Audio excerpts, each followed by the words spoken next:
Selamat pagi, jumpa lagi di Berita Padang bersama saya Afrin Meriana. Sejumlah berita aktual dan menarik akan kami sajikan untuk Anda. Berikut 3 berita utama pagi ini.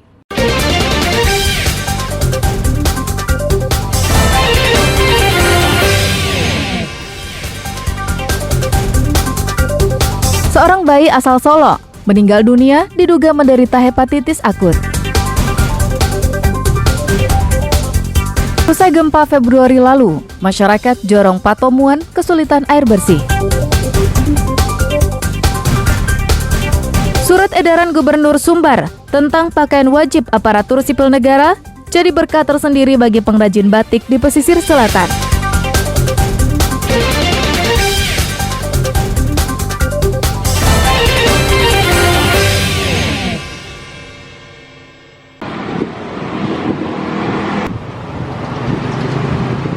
Dinas Kesehatan Provinsi Sumatera Barat tengah melakukan penelusuran mendalam terhadap satu orang bayi asal Solo yang meninggal dunia tanggal 2 Mei lalu bertepatan dengan Hari Raya Idul Fitri. Dari hasil uji klinis sementara, bayi yang berusia 2 bulan itu mengalami gejala mirip hepatitis akut.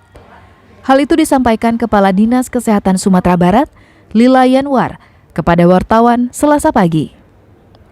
Bayi tersebut dirujuk dari Rumah Sakit Umum Daerah Solo karena mengalami muntah, diare, dan badannya menguning, serta terjadi penurunan kondisi kesehatan dalam waktu singkat. Gejala yang diderita bayi asal Solo tersebut sama dengan hepatitis yang juga dialami di benua Eropa.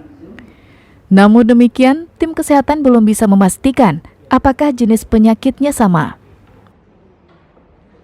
Kita dari Dinas Kesehatan Provinsi dan juga Dinas Kesehatan Kabupaten Solo sudah melakukan penelusuran, ya, sudah mendatangi, sudah mengecek, tapi kita hanya bisa memotret kondisi daripada keluarga. Gitu. Jadi memang faktor higien itu memang menjadi terlihat memang di keluarga. Gitu. Itu tadi seperti yang dikatakan Dr. Pipin. Apakah kemudian lewat masker kah, lewat pernapasan kah, atau lewat saluran cerna kah, itu pun belum dapat digambarkan secara jelas. Kepada orang tua diminta mewaspadai gejala-gejala hepatitis pada anak dan segera membawanya ke pelayanan kesehatan.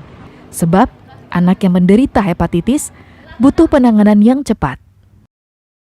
Gejala hepatitis yang unknown ini dia tiba-tiba jadi berat dalam 2 hari 3 hari langsung jadi kuning yang bertambah kuning sekali, lalu dia bisa sampai tidak sadar dan kejang. Nah itu yang perbedaan sekarang yang itu yang kemudian terjadi dengan anak. Nah itu yang terjadi ya, salah satunya itu yang membuat kita mencurigai. Hingga saat ini pemerintah Provinsi Sumatera Barat masih menunggu hasil pemeriksaan laboratorium dugaan hepatitis akut tersebut. Namun Dinas Kesehatan telah menyiagakan Rumah Sakit M. Jamil Padang sebagai rumah sakit rujukan utama jika ditemukan lagi kasus serupa. Arset Kusnadi melaporkan dari Padang.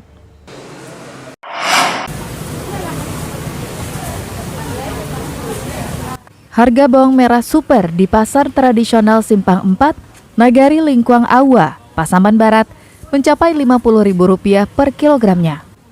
Sebelumnya, bawang merah super ini hanya dijual Rp24.000 hingga Rp35.000 per kilogram.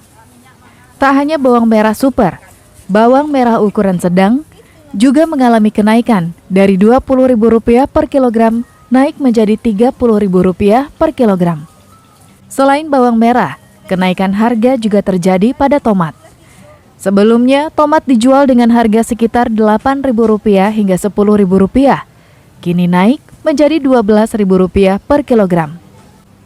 Kacang panjang juga mengalami kenaikan lebih dari 50%. Sebelumnya sayuran ini hanya dijual Rp3.000 per ikat.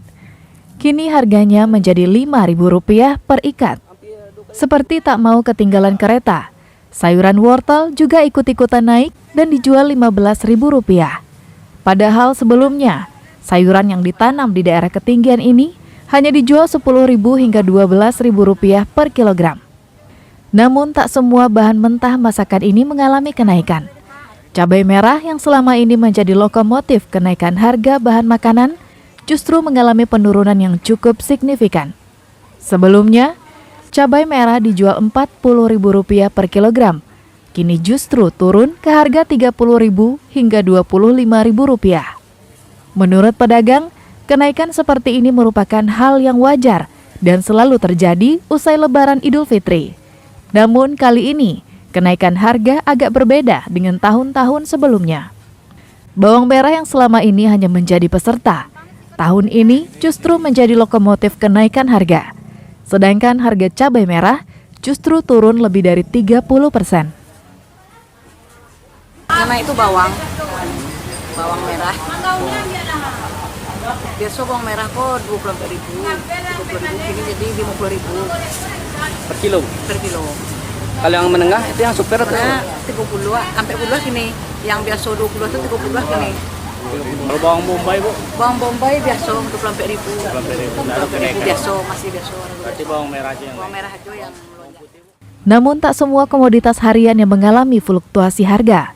Bawang bombay masih dijual seharga Rp24.000 per kilogram. Begitu juga halnya dengan bawang putih yang dijual dengan harga Rp28.000 per kilogram dan cabai hijau harganya masih sama, yakni Rp25.000 per kilogram. Safaatul Ulum melaporkan dari Pasaman Barat.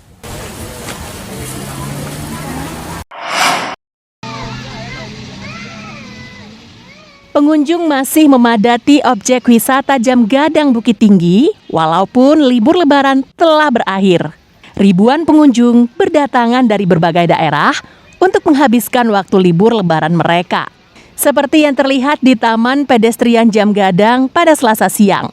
Salah satu pengunjung Taman Pedestrian Jam Gadang menuturkan, dia dan keluarga sengaja datang berwisata ke Kota Bukit Tinggi.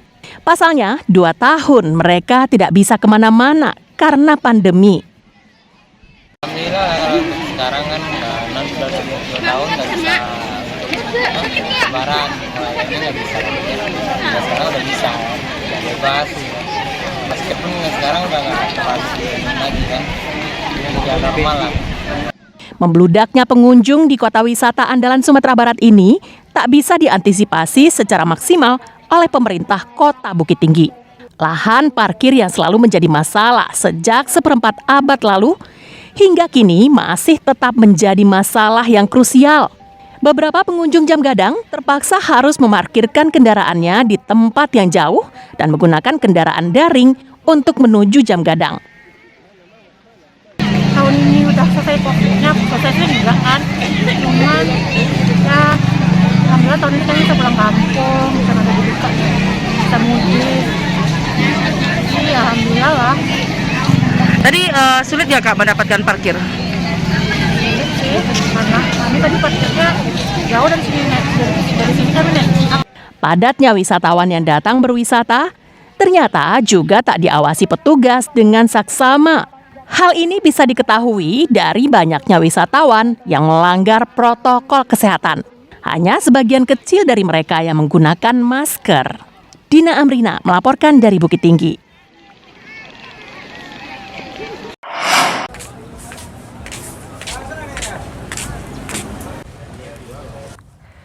Objek wisata Pulau Angso Duo yang berada di Kota Pariaman tahun ini kembali diserbu pengunjung, memanfaatkan sisa libur Lebaran.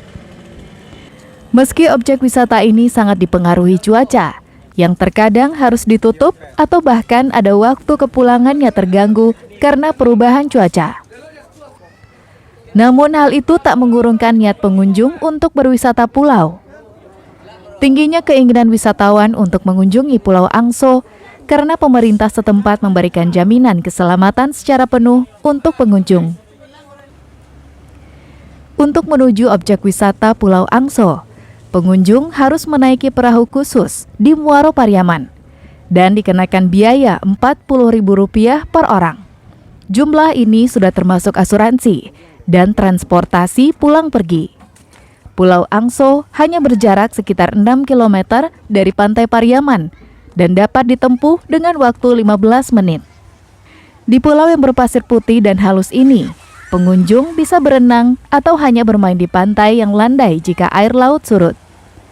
Selain wisata bahari, pulau ini juga sering digunakan untuk wisata religi, karena terdapat sebuah kuburan panjang sepanjang 7 meter yang sering digunakan untuk ziarah.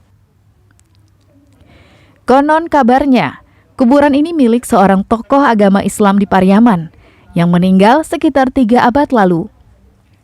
Jika Lebaran 2 tahun terakhir pengunjung hanya 1.000 orang saja, namun tahun ini mengalami peningkatan hingga 3.500 pengunjung selama 6 hari Lebaran. Meskipun membludak, pemerintah Kota Pariaman hanya membatasi jumlah kunjungan ke Pulau Angso, maksimal 1.000 orang per hari. Untuk keamanan pengunjung, pemerintah setempat tetap berpedoman kepada Syah Bandar. Jika bendera kuning dikibarkan, tanda akses menuju pulau bisa dilakukan. Namun jika cuaca tiba-tiba memburuk, maka pemerintah Kota Pariaman akan menginapkan pengunjung di Pulau Angso dengan memanfaatkan penginapan yang ada. Tak hanya itu, pengunjung juga disuplai dengan makanan dan minuman, sehingga mereka tak mengalami kelaparan saat berada di Pulau Angso. Pengelola pulau dan pemerintah Kota Pariaman tak membebankan biaya tambahan terhadap semua fasilitas tersebut, karena hal itu dianggap kondisi darurat. Tak hanya itu, jika memang harus terpaksa bermalam di Pulau Angso karena faktor cuaca, maka pemerintah Kota Pariaman mengirimkan petugas khusus yang menjaga keselamatan dan keamanan pengunjung. Angso II itu pulau yang sangat luar biasa, keindahannya memang betul-betul indah, luar biasa. Saya rekomendasi untuk yang ingin liburan, silakan liburan ke Pulau Angso II, insya Allah aman dan nyaman. Jam 4 kita ajak pulang itu kadang mereka nunggu sunset sampai jam 6 numpuk. Sehingga yang hari pertama terkurung 110 orang itu karena mereka terlalu asik. Ketika mau diangkut cuaca buruk, bendera merah naik, ketika kita tidak berani ngambil resiko. Sehingga kita siapkan kontes di pulau, termasuk makan malam di pulau. Keindahan dan keelokan Pulau Angso memang sangat menggoda.